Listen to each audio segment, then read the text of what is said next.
क्योंकि उनकी जो सौतेली माता जी थी ना, उनको विष दे दिया था उनकी माता जी को, लेकिन फिर भी सगर की मृत्यु गर्भ में नहीं हुई और वे उत्पन्न हो गए। इसीलिए आचार्यों ने उनका नाम सगर रख दिया, यानी जो गर्भ के साथ उत्पन्न हो गई सगर की। तो गुणों के अनुसार नाम रखने की हमारे यहाँ सनातन परंपरा रही।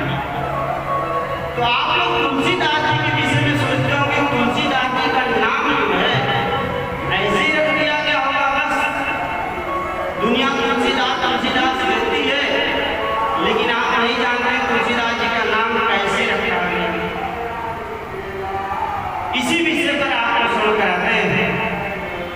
कल के प्रसंग में आपने सुना कि तुलसीदास जी जो गुरु जी थे, अनसुईया आश्रम में रहते थे, चित्रकूट धाम में अनसुईया आश्रम में रहते थे। और अनसुईया मैया की जो बगीचा था, वाटिका जो तुलसी की वाटिका था, और तुलसी की वाटिका का उनको अध्यक्ष बना दिया गया। अनुसुईया जी और अत्रि जी को कोई सामान्य मत समझिएगा, ना ना, ब्रह्मा जी के मानस पुत्र हैं श्री अत्रि जी, और अनुसुईया मैया ने ब्रह्मा विष्णु महेश को बच्चा बना दिया।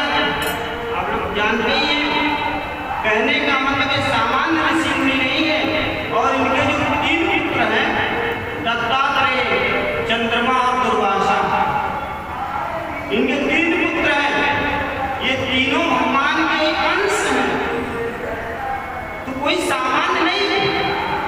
इन्हीं चित्रकूट में इन्हीं के यहाँ इन्हीं गुरुदेव नरहरानंद जी महाराज रहते थे और तुलसी की वाटिका की देख रेख करते थे। लेकिन जब भगवान शंकर आए और उन्होंने कहा कि जाओ यहाँ से, और एक बच्चा जो राम बोला है वह भिक्षा करके अपना जीवन गुजार रहा है, उसको जा करके अपना शिष्य बनाओ और शिष्य बना करके उसको संस्कार करो। तो क्या काम किया कि नरहरानंद जी पहुंचे हैं राजापुर, जो तुलसीदास जी की जन्मभूमि थी, वहां पहुंच करके उनको सीधा अयोध्या ले आए। अयोध्या ले आने के पश्चात जो उनको भगवान की कथा सुनाया, उस संत का जब संस्कार किया, दीक्षा दिया, और दीक्षा देने के बाद जब उनका नाम का संस्कार किया तो उनका नाम रखा तुलसीदास। जानते हैं तुलसीदास का नाम क्यों रखा?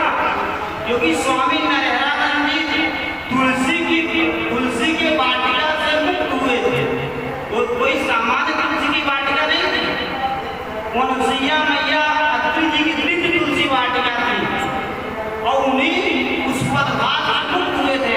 और उस दिव्य तुलसी वाटिका की सुगंध उनके मन में व्याप्त थी। और गोस्वामी तुलसीदास जी को पहला चेला बनाया था, इसलिए उसी तुलसी वाटिका का उनको नाम मतलब पूरी तरीके से याद आ रही थी। तो गोस्वामी जी का नाम उन्होंने उसी तुलसी वाटिका के उपक्रम के नाते तुलसीदास रख दिया, तुलसीदास रख दिया, और कोई दूसरा रीजन नहीं था। इसलिए तुलसीदास जी के रूप में प्रसिद्ध थे। तो कहने का मतलब तुलसीदास जी का नाम स्वामी नरहरानंद जी ने अनुसुईया जी के वाटिका में रहने के नाते रखा, न कि कोई और। तो इसलिए हम लोग तुलसीदास जी का नाम स्मरण करते हैं। और जैसे कहा जाता है कि भगवान को जब हम भोग लगाते हैं, तो भोग लगाते समय क्या होता है कि जब तक तुलसी पत्र नहीं डालते हैं, तब तक भगवान प्रसाद नहीं पाते हैं। ऐसे कोई भी कथा हो, कोई प्रवचन हो, कोई वेद पुराण की कथा हो, जब तक रामायण की चौपाइयों का उसमें संपुट नहीं रखते हैं, उस रामायण की चौपाइयों को नहीं बोलते हैं, तब तक वो कथा परिपूर्ण नहीं मानी जाती है। कहने का मतलब उसमें तुलसी दल जब पड़ जाता है, तब वह प्रवचन सार्थक माना जाता है। चाहे वो किसी संप्रदाय का, चाहे जैनकाई संप्रदाय का प्रवचन हो, चाहे कबीरपंथी संप्रदाय का प्रवचन हो, चाहे आपके जगुदेव संप्रदाय का, कोई भी संप्रदाय हो, जब तक उसमें रामायण की चौपाइयों का संपुट कुछ न कुछ नहीं पड़ जाता है, तब तक वह प्रवचन सार्थक नहीं माना जाता है। इसलिए तुलसीदास जी, वास्तव में तुलसीदास जी की चौपाइयाँ तुलसीदास तरीके की हैं।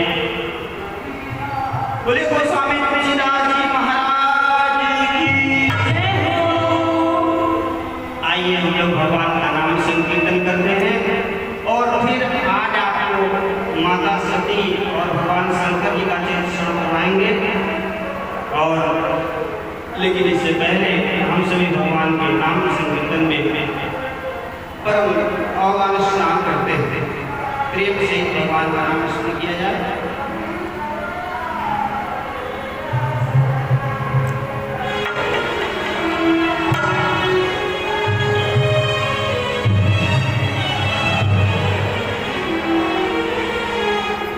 जय सीताराम जय सीताराम,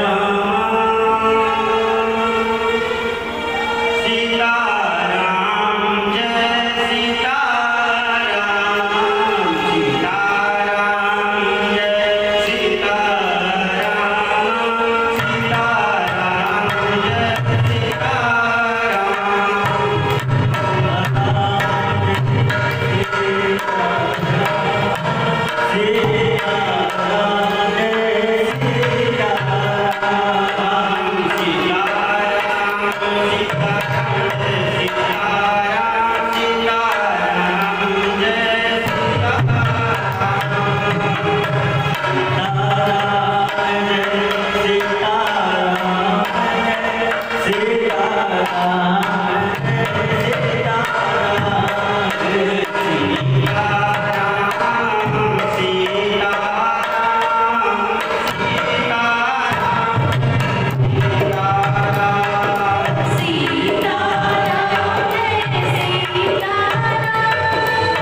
उसका कभी कल्याण नहीं होगा।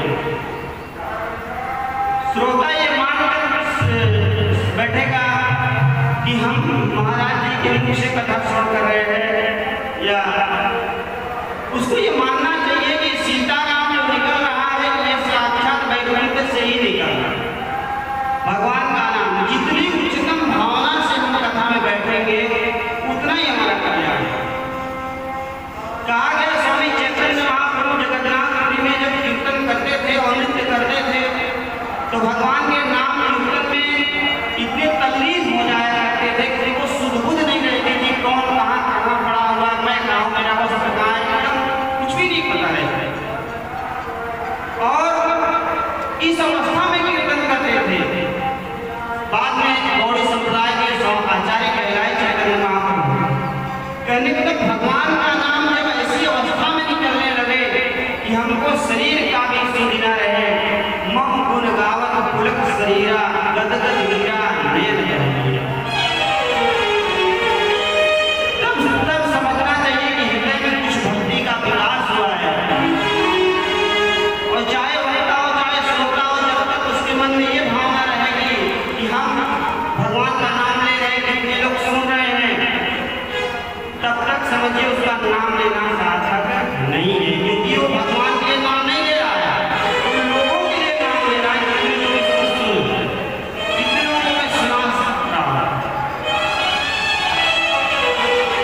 गोस्वामी जी ने स्वांता सुखाय तुलसी रघुनाथ गाथा भाषा निबंध मंजुल महात्मा की कि भगवान का नाम या भगवान का स्वांता सुखाय अपने सुख के लिए लेना चाहिए, तभी आगे तभी भगवान का नाम होते।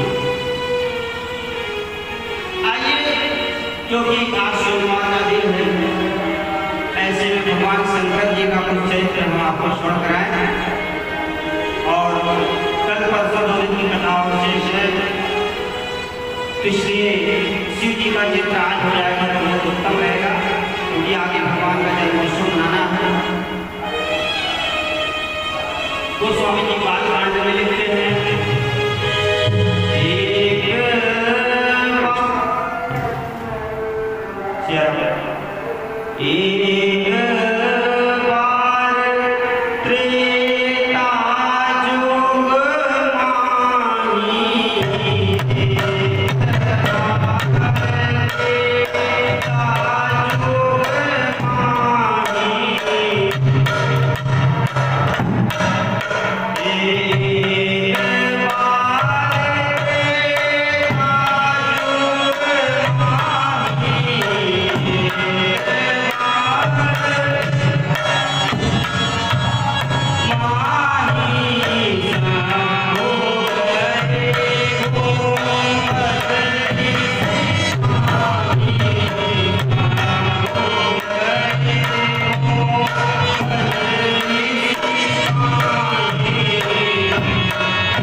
एक बार त्रेता जुग माही,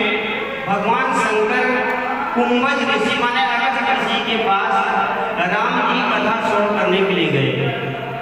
यद्यपि भगवान शंकर साक्षात परमात्मा है, लेकिन भगवान की कथा श्रवण करने का उनके हृदय में इतना लोभ है कि जाते हैं श्री अगस्त्य जी के पास और उनसे कहते हैं कि आप हमको भगवान का चरित्र श्रवण कराइए। और वहां पर श्रोता कोई नहीं है। एक बार त्रेता युग में संग गए बद्रिस्पाई, संग सती जग जननी भवानी, पूछे ऋषि अखिलेश्वर जानी। संग सती केवल माता सती जी हैं और 2 लोग भगवान की कथा श्रवण करने के लिए जाते हैं। हमारे यहाँ परंपरा अगर देखी जाए तो कथा श्रवण करने की जो परंपरा है, बहुत अधिक मात्रा में लोग कथा श्रवण किए हो एक साथ बैठ करके, इसका एग्जाम्पल आता है। और एक व्यक्ति को कथा सुना रहा हो परस्पर, ऐसे भी बहुत से एग्जाम्पल हैं। जैसे जाग बलि मुनि परम विवेकी, भरद्वाज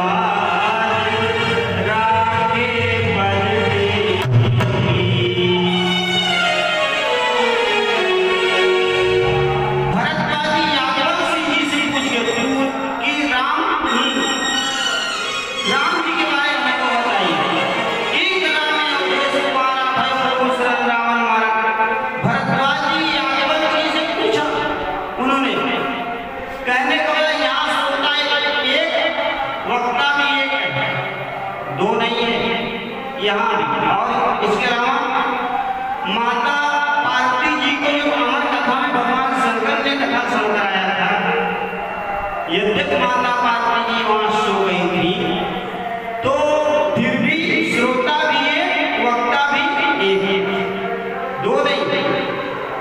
और उसका परिणाम माता पार्वती तो ये कथा नहीं सुन कर सकी, लेकिन वहां सुख के रूप में हमारे कथा के प्रभाव से जो है अंडा सुख हो गया, बाद में चलते सुखदेव जी बन गए। तो कहने का अर्थ ये एक जो हमारे वक्ता और श्रोता दो ही लोग, महाराजा परीक्षित को कथा सुन कराने के लिए सुखदेव जी पधारे। कहने को तो वहां एक ही वक्ता एक ही श्रोता है। यद्यपि सुखदेव जी की महिमा के कारण समस्त ऋषि मुनि इत्यादि सब लोग भगवान की कथा सुन करने के लिए वहां आ गए, तो अलग विषय है। लेकिन श्रोता वक्ता क्या है, मल्लिबल। तो कहने को तो इसका क्या अर्थ का, इसका अर्थ ये है।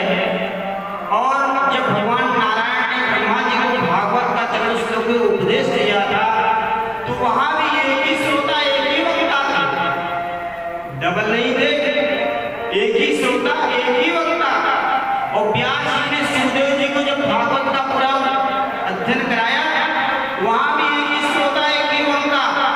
कहने का अर्थ यह है कि जब श्रोता एक होगा, वक्ता एक होगा, तो जो श्रोता है उसके हृदय में पूरी कथा अवतरित होती है, वो तन मन से पूरी कथा को सुन सकता है, क्योंकि उसके ऊपर कथा की पूरी जिम्मेदारी होती है और मोक्ष का भागी इसीलिए हो जाता है। और जब श्रोता भूत होते हैं तो लोग सोचते हैं थोड़ा थोड़ा भी हो मन से कथा नहीं सुनते। इसीलिए आप देखेंगे जब एक श्रोता एक वक्ता की जहाँ कथा हुई है, वहाँ अध्यात्म के निगुण तत्व प्रकट हुए हैं, अध्यात्म के निगुण तत्व प्रकट हुए। और हमारे यहाँ सनातन परंपरा रही है। और आपको पता होगा कि जब भगवान शंकर पार्वती जी को कथा सुन कराने लगे, तो उन्होंने चारों तरफ से उस एरिया को बैन कर दिया अपने त्रिशूल के माध्यम से, कि इस क्षेत्र में कोई आने ना पाए, इस क्षेत्र में कोई आने ना पाए। क्यों? क्योंकि कथा के अधिकारी जो है केवल पार्वती जी हैं, सब नहीं। वो तो सुखदेव जी का भाग्य अलग था, उसको बाद में उस कथा पर नहीं जाएंगे, लेकिन उस एरिया को उन्होंने बैन कर दिया। और गोस्वामी जी रामचरित मानस में लिखते हैं कि द्विज द्रोही न सुनायो कबहु, सुरपत सरिस होय नृप जबहु, या न कहाय सखी हट सीलई, जो न मन लाए सुन हर लीलई। जो इस सठ व्यक्ति से, दुष्ट व्यक्ति से कभी भगवान की कथा नहीं कहना चाहिए, जो कि दिल से भगवान की कथा नहीं सीखती। ऐसा शास्त्र का उपाख्यान है, शास्त्र का आदेश है। तो कहने का मतलब भगवान शंकर को अगर वहां भीड़ की आवश्यकता होती तो त्रिशूल से फाउंडेशन क्यों बना देते जब उन्होंने पार्वती जी को कथा सुनाई थी? वस्तुतः इसीलिए क्योंकि जब एक व्यक्ति कथा सुन करेगा तो उसके हृदय में पूरा अध्यात्म अवतरित हो जाएगा, वो पूरा तन मन धन से कथा सुन करेगा। लेकिन जब बहुतेरे लोग कथा सुन करने के लिए आते हैं तो वहाँ यजमान भी अपने स्वभाव को खो देता, उसकी चित्तवृत्तियां और भी लीन हो जाती हैं। आपको पता होगा गोकर्ण और धुंधकारी, जब गोकर्ण ने धुंधकारी की कथा सुनाई तो धुंधकारी मुक्त हो गया, लेकिन और लोग मुक्त नहीं हुए। क्यों नहीं मुक्त हुए? क्योंकि औरों की चित्तवृत्तियां औरों में लीन थी, लेकिन धुंधकारी प्रेत था। धुंधकारी की चित्तवृत्ति केवल गोकर्ण में की भावना में, यानी वक्ता की भावना में लीन होकर के पूरा कथा सुन कर रहे थे, इसलिए धुंधकारी मुक्त हो गए और लोग नहीं मुक्त। तो कहने का कथा जो हमारे ये सनातन परंपरा है, ये एक व्यक्ति को मुक्ति के सांप्रदायिक विधि से समझने के लिए ही है कि ये व्यक्ति अगर ध्यान से सुन करेगा तो मुक्त हो जाएगा। और भीड़ के माध्यम से कथा सुन कराना ये अच्छी बात है, लेकिन फिर भी जो सनातन परंपरा है वो पर्सनल ही कथा सुन कराने की है। और यहाँ गोस्वामी तुलसीदास जी को नरहरानंद जी ने जो कथा सुन कराई वो भी अकेले भी सुनाई। सो मैं प्रथम पुरुषन सुनी कथा से सुकर खेत,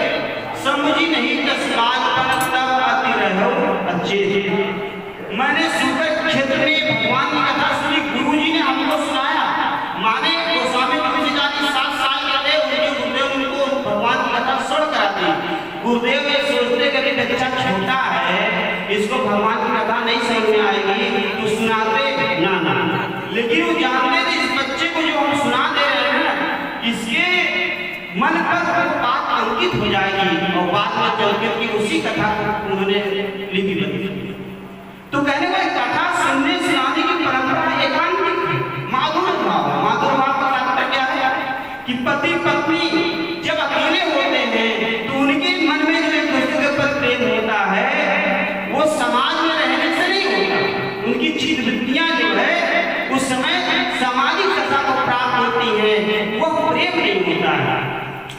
माँ अपने बच्चे को लेकर के गोद में लेकर जब बैठती है, अकेले में बैठती है, जो प्यार जो दुलार जो वात्सल्य उसको अकेले में दे देती है, वह समाज में रहने पर नहीं दे पाती है।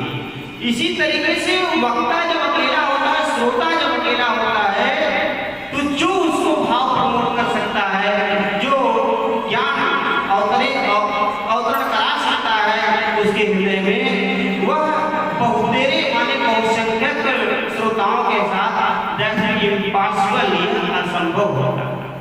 इसलिए ये सनातन परंपरा हमारे यहाँ कथाओं की सनातन परंपरा। तो ये व्याख्या हम कर रहे थे, हम भटक नहीं रहे थे कि यहाँ अगस्त जी के पास भगवान शंकर कथा सुनने के लिए गए, माता सती के साथ गए। संग सती जब जननी भवानी पूजे ऋषि अखिलेश्वर जाने, माता सती और भगवान भोलेनाथ को उन्होंने उपासना किया, पूजा, और पूजने के पश्चात जो है भगवान शंकर ने इनसे निवेदन किया से कि आप हमको कथा सुन कराइए। तो कहा सुनत रघुपति गुण गाथा कछ दिन तहाँ रहेगे। भगवान के गुणों का गान करते हुए, श्रवण करते हुए उस पर्वत पर कुछ दिन तक भगवान शंकर और माता सती जी जो है रहने के पश्चात जब भगवान चलने लगे कथा सुन करके, तो उन्होंने कहा दक्षिणा क्या दें, क्योंकि जो कथा सुन कर आया है श्रोता को चाहिए कि उसको दक्षिणा गुरु के रूप में वर्ण किया है तो दक्षिणा जरूर देनी चाहिए। तो भगवान शंकर ने कहा कि ऐसा है कि आप दक्षिणा क्या लेंगे? तो अगस्त जी ने कहा दक्षिणा में हमको कुछ नहीं चाहिए, आप भी हमको कथा सुन करा दीजिए, यही हमारी गुरु दक्षिणा है। ऋषि पूछी हरि भगत सुहाई, और कहीं शंभो अधिकारी पाई। ऋषि पूछी हरि भगत सुहाई, कहीं शंभो अधिकारी पाई।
कुमारी अभी कथा श्रवण करने गए भगवान शंकर माता सती जी, और बहुत दिनों तक एक दूसरे को कथा श्रवण कराया गया।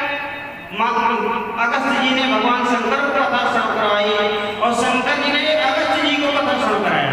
दोनों एक दूसरे को काफी दिनों तक कथा श्रवण